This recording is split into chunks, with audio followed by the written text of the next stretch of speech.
बिस्मिल्लाहिर्रहमानिर्रहीम। तमाम देखने और सुनने वालों को अस्सलामु अलैकुम।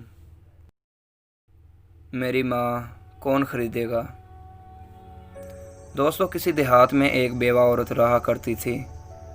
उसके शोहर का किसी हादसे में इंतकाल हो गया था। अब वो और उसका बेटा रह गए थे।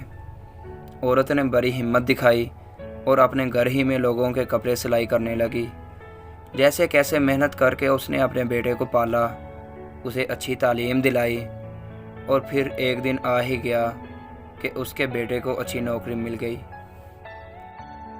अब वो औरत काफ़ी ज़ईफ़ हो चुकी थी और हर वक्त बेटे का ख्याल उसे परेशान रखता।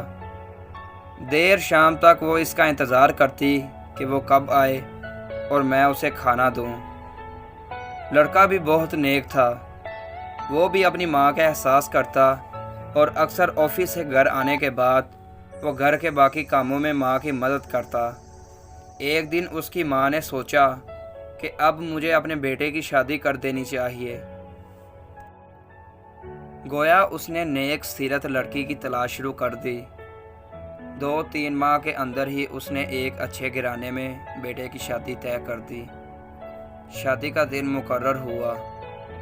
उस औरत ने अपनी तमाम उम्र की कमाई में से जो कुछ भी जमा पूंजी कर रखी थी, उसने उसमें से अपनी बहू के लिए खूबसूरत कपड़े और जेवर खरीदा और चंद मेहमानों के हमरा अपने बेटे की बारात लेकर लड़की वालों के यहाँ पहुँची।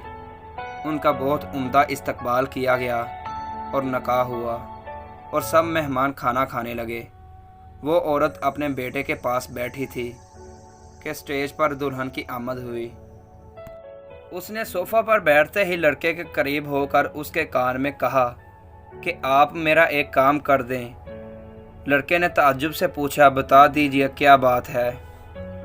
दुल्हन नहायत सलीके से बोली, अपनी माँ से कह दो स्टेज पर से जाकर कहीं और बैठ जाए, इसलिए कि मुझे अच्छा नहीं लगता कि वो मेरे पास बैठी रहे और मैं यहाँ उनकी मौजूदगी बर्दाश्त नहीं कर सकती। लड़के ने उसकी तरफ देखा और मुस्कुराया। फिर वो स्टेज से नीचे उतरा और सभी मेहमानों को मुखातिब करके कहने लगा, मैं अपनी माँ को बेचना चाहता हूँ क्योंकि मेरी बीवी उसे घर में नहीं देखना चाहती। कौन मेरी माँ को ख़रीदेगा? है कोई जो मेरी माँ को ख़रीद ले? इतना कहकर वो रोने लगा और अपनी जेब से अंगूठी निकालकर लड़की के हवाले कर दी और वहीं रिश्ता तोड़ दिया। उसके बाद वो कहने लगा, आज मैं जो कुछ भी हूँ अपनी माँ की वजह से हूँ, मुझे उनके अलावा कुछ नहीं चाहिए। ये सब देखकर महफिल से एक साहिब खड़े हुए और कहने लगे, मैं अभी इस नेक सीरत लड़के के साथ अपनी बेटी का निकाह करता हूँ। इस तरह उस नौजवान ने दुनिया भी कमा ली और जन्नत भी। दोस्तों, इस कहानी से हमें यह सबक हासिल होता है कि कुछ रिश्ते हमारे लिए अल्लाह रब्बुल इज़्ज़त की ज़ात ने मुंतखब कर रखे होते हैं, जिनका हमें एहतराम करना चाहिए।